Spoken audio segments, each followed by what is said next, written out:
So the story about SimulEYE really came about out of need. After I finished my fellowship at Georgetown, I had, great training and cataract skills, and I felt comfortable.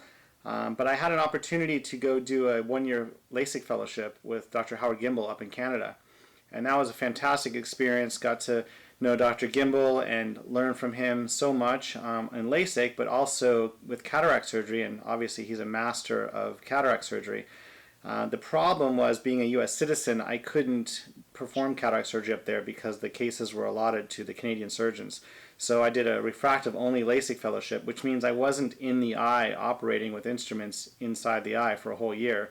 And only having had resident level skills, it was a challenge when I got back into the U.S. a year later and started in practice.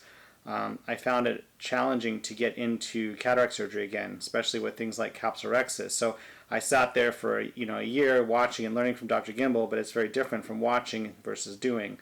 And I found that my early cases were a real struggle in terms of getting the capsulorhexis down.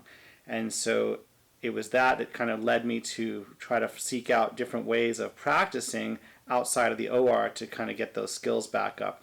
And that's really what brought SimulEYE, what started the whole SimulEYE line, is we started with a product called SimulEYE. And back then, in the very beginning, it was just a handheld piece of film over actually silly putty. So we took some silly putty and wrapped it around because a friend showed me this film that I could use to kind of tear capsulorhexis in, but I didn't really know what to do with it. I didn't know if I was going to put it on the table or put it over a glass, or I tried different things, and then I found silly putty one day and I wrapped it around that, and that worked really well because I could squeeze the silly putty with the film wrapped around it, and it would create like posterior pressure. It would make the capsulorhexis want to run out, so I could learn to control it.